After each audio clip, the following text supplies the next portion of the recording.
আরে পাগল, বাংলাদেশ জামাতে ইসলাম যদি কালকে বলে 50 লাখ লোক ঢাকায় আসে, আপনার নাই পুলিশ, আপনার নাই বিডিআর, আপনার ছাত্র দল দেখলে সেগুলো হচ্ছে ভাড়াটিয়া, আপনি ক্ষমতায় এক মুহূর্ত থাকতে পারবেন। হরিপুর যদি সিলেটে হয়ে থাকে তাহলে তো আমার তেল কম হওয়ার কথা না, কারণ আমার গ্যাসের সাথে অর্ধেক পেট্রোল আর অকটেন অলরেডি আসে মাটির নিচ থেকে, আল্লাহ সে নিয়ামত আমাদেরকে দিছে।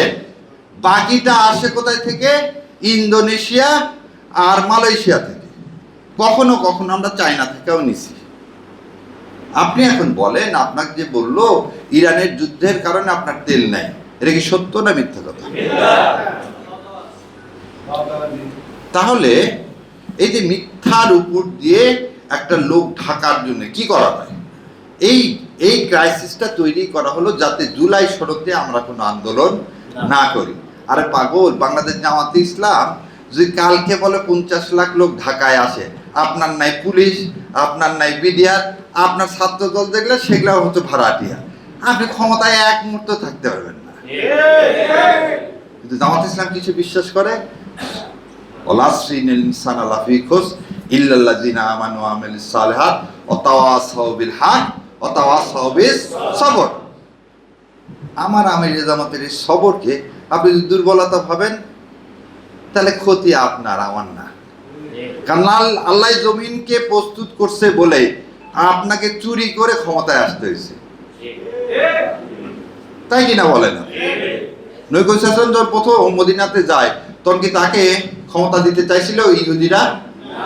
না, আল্লাহ সেজন্য কিছুদিন ধৈর্য করার, সবর করার পর নবী ইসলামকে বিজয় দান করছেন না করেন? সেটা কি সংখ্যা দিয়ে? 313 জন ছিল বদরে, আর অপর দিকে কত জন ছিল? 1000-এর উপরে।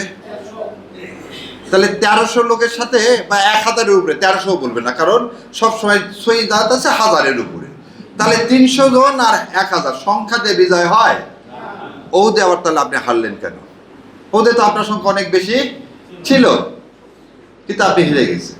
আবার আল্লাহ দেখেন, নিকৃষ্ট মানুষ বলা হয় পৃথিবীতে, সেটা হচ্ছে ওহুদের ময়দানে খালিদ বিন ওয়ালিদের জন্যে কিন্তু মুসলমানরা সেদিন পরাজিত হয়েছিল এবং আমার প্রিয় নবী তার চাচাকে হারাইছিলেন।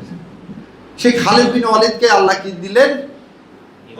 আল্লাহর তরবারি উপাধি দিলেন, সাইফুল্লাহ, তাই না? তো আল্লাহ কাকে কিভাবে সম্মানিত করবেন সেটা আল্লাহ ভালো জানেন। এখন 3টা জিনিস মনে রাখেন, নতুন কথা যেটা উঠছে